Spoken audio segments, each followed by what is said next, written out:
So once again, we are back with another My Summer Car guide video.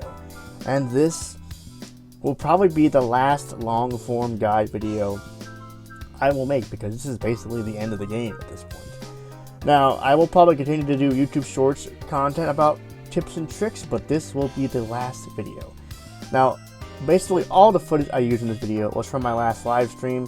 So that's why you see little old me in the corner of the screen, because I figured, hey, why not, I'll stream it. So, it's pretty simple to actually complete the game at this point. So, in order to get your car ready for the, obvious date at the end of this video, you need a couple of things for your Satsuma. Obviously, you need a running and functioning car. You need the leopard print seat covers, leopard print dash cover, and if you have the stock steering wheel, leopard print wheel cover. I use the racing wheel or the rally wheel, which apparently she was totally fine with when I took her on a date. You also need the CD player and the subwoofers, and you need the black window tint. And that's pretty much it. Oh, and also a ton of beer. At least 2 or 3 cases, just to be safe. That part is probably the easiest part of the guide.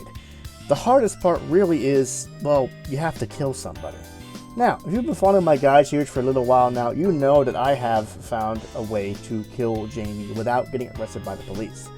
However, for this particular method, I decided to do something a little bit different. Since it was Friday during the recording of my stream, I remembered it was drag race day over at the drag strip. And typically, Jani, Pateri, and even sometimes the Techno Viking spawn at the drag strip. And I thought I could do something similar to what I did in my YouTube short, but instead of using the engine block, we're going to use the Gifu. Here's how I did it. So the first thing you want to do, obviously, is drive to the drag strip, and you want to kind of like slowly drive behind Jani while he's pulling up to the drag strip. Now, this is important because that way you can know which lane he's going to be in when he goes to drag race with whoever he's racing with, obviously. Once you figure that out, you want to drive the Gifu all the way to the finish line of the drag strip. Now, the finish line can be indicated by 2 white posts on each side of the airstrip. After that, you want to park the Gifu sideways into the middle of the road. Now, the reason why I picked the end of the drag strip, because this is the point of where basically whatever car is racing this is going the fastest speed possible before it begins to slow down. So the faster the speed, obviously, the more likely he will die when you crash into your truck. Now, you don't probably have to use the Gifu. You could probably use the van or the Rusko or, God forbid, the Satsuma itself. But the Gifu is the longest vehicle you can drive in the game without mods, and it's the heaviest vehicle. So I feel like he would be more likely to die in the crash if I use the Gifu as opposed to like the Satsuma or the van. Now at this point, all you have to do now is just simply wait for him to crash into the truck. Alright, I did it. I killed him.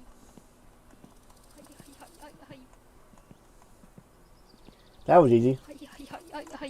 I didn't get, and that's how you do it without that's the second way to kill Jani without getting in trouble.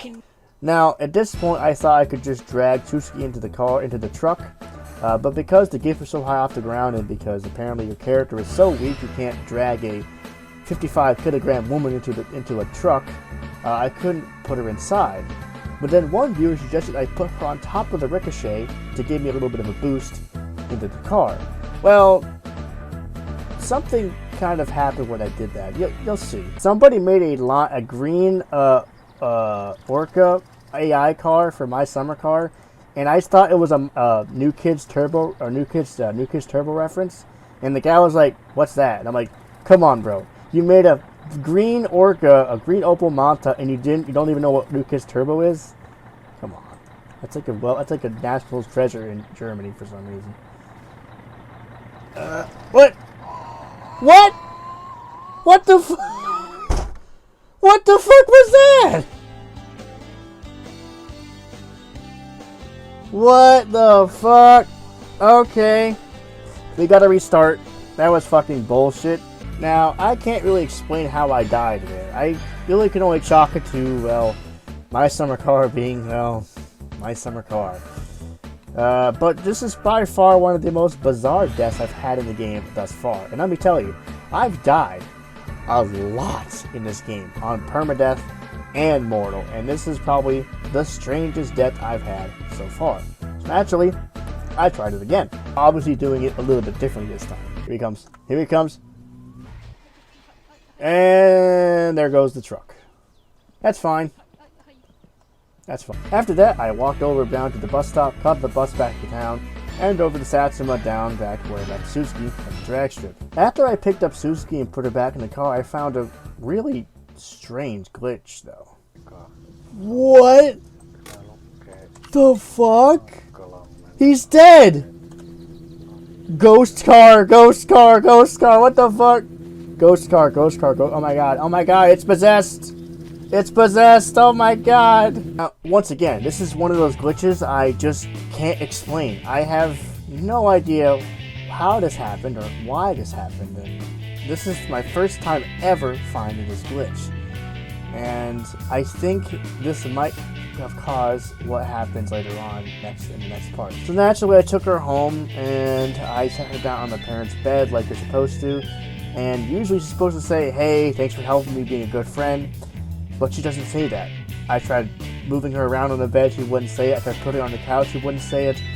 And some people speculate that she died after 30 IRL minutes, and some people think it might be a bug. Once again, I cannot explain it. I don't know how it happened. So I had to restart everything all over again. At this point, I was pretty frustrated, and I didn't want to have to go through the whole spiel over again. So I took the easy way out, and I cheated. Now, if I ever did this again properly, what I would have probably done was I would have taken the van with me. I would have towed the van behind the Gifu and then just put her in the van as soon as I picked her up from Jani's car. I was under the impression, like I said, that she actually might die after so many minutes in real life or in the game because you didn't quote unquote save her in time. Because as part of one of the updates now, if you crash while she's in the car, she will die and she will stay dead. I don't know if it has an effect on if you don't rescue her in time from when Jani crashes. This is all just speculation, really. Now, once you get her home, you want to set her down on your parents' bed, and you want to position her on the bed until she says something like this. Yeah, no problem. You're welcome, bitch. Okay. Now, at this point, whatever you do not save your game. If you save your game, she will disappear, and I believe it might reset the entire thing. So you have to go ahead and kill Jani again, basically. So really, the best thing you can do is just leave the house. Go anywhere. It doesn't really matter where. Just go anywhere away from the house. In my example, I went over to Fleetari to dine on my car because somebody asked me to do it on stream. Now, when you come back home a few hours later in game, you'll find a note on your bed. Oh, she left. Thanks for helping me out. You're such a nice dude. Oh my gosh, she called me a nice dude. Wow. Okay. After I think 1 or 2 in-game days is when you can finally, quote-unquote, date Suski. Obviously, you want to have all the stuff I mentioned earlier for the car and like a couple cases of beer if you want to complete the game fully. Now, another thing you also probably should grab is 1 or 2 bottles of spirit. I recommend 2 bottles of spirit because you'll find out later. Suski will usually spawn in front of Tamo's shop or in front of her house with the red pulsar in the driveway.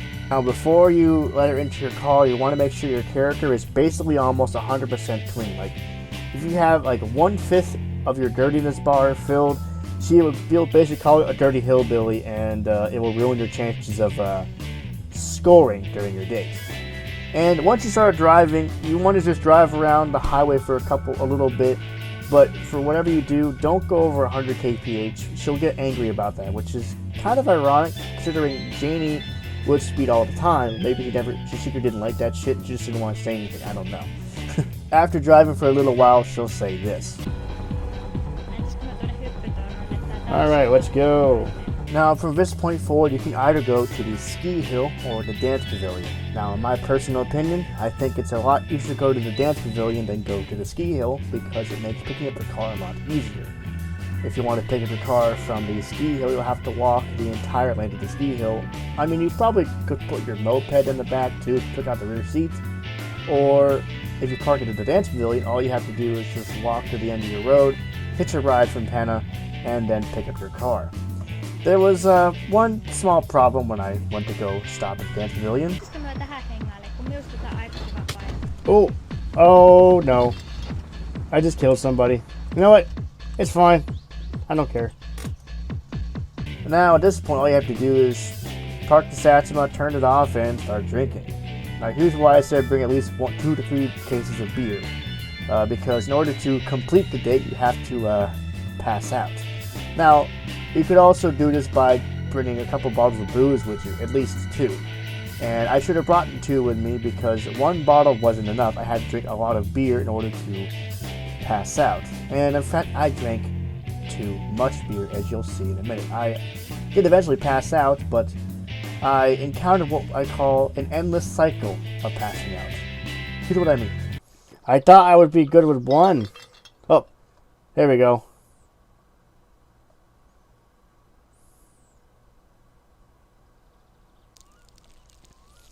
Shit. I think I drank a little too much.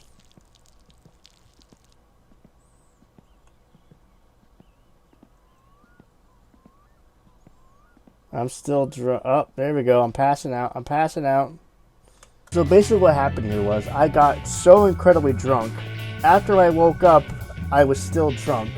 I was still drunk enough that I kept passing out.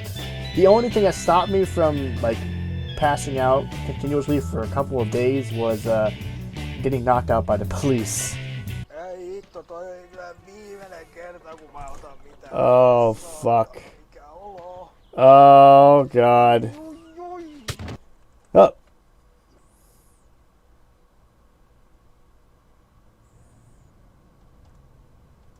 Well, 10 days? Bro. After totally serving my jail sentence, totally without cheating, I finally arrived back in town 10 days later. If I was doing this in a video format, I would have never cheated at all. In fact, I probably would have just restarted from the beginning in order to not get any jail time or any sort of sentence or fuck-ups at all, basically. After attempting to nurse my hangover with some beer, I decided to make the long trek home. Unfortunately, I was almost out of gas, so I had to kind of do a crime. Sorry, Temo.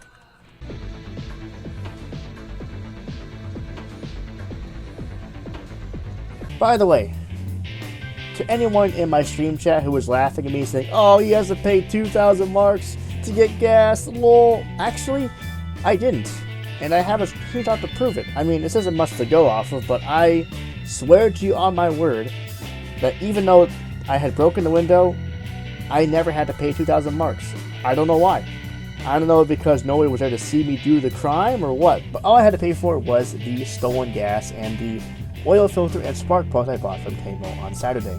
Now this is probably the most boring part of the final challenge, which is the waiting game. You'll have to wait, according to the wiki, approximately 2.5 hours in-game to hear the dreaded phone call back from Suski. That would imply that you and Suski did the, the thing.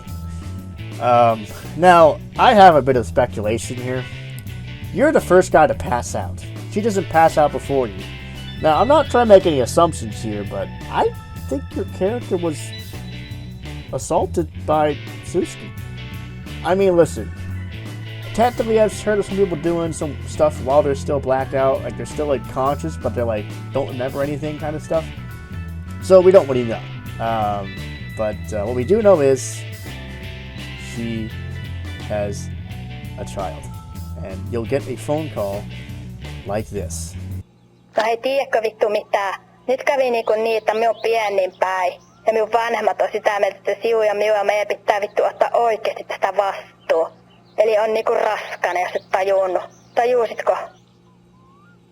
Voi vittu.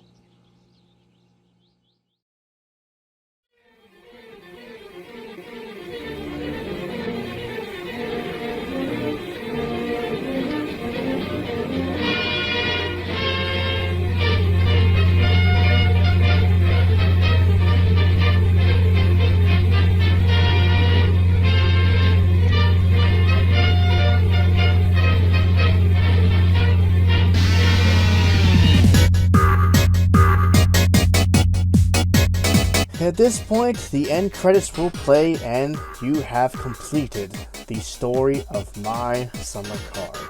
And that's pretty much the entire story. That's pretty much it. So obviously, my winter car will be a couple of years later when you have the child and you have to be an adult and stuff, and do adult things like work a job and stuff. So, but that's it. That's how to complete my summer car. Pretty easy, really, in the grand scheme. I think it's obviously way easier than the Rally, if you look at it like that. And that's it. That really concludes my guide series. That way, I no longer have nothing else to teach you, young Jedi. You have fun. That was so bad. Basically, that's pretty much the majority of the major information about the game. Obviously, I'm going to still probably post YouTube shorts about tips and tricks, how to fix the car, how to do exploits and stuff like that in the game. But for the most part, the long-form content like these are going to be ending to make way for probably a new series. I might also try to restart up save my Satsuma series, because I only made like 3 episodes and I kind of just gave up because nobody was watching it. Well, they were watching the streams a bit more than they were watching actual videos, so, But, that's basically it, guys. That is the last episode of the My Summer Car Guide. And I hope to see you guys next time when I make more My Summer Car videos. I got some videos down the pipeline I'm going to make, and I hope you're all there to watch them. Have a great night, everybody.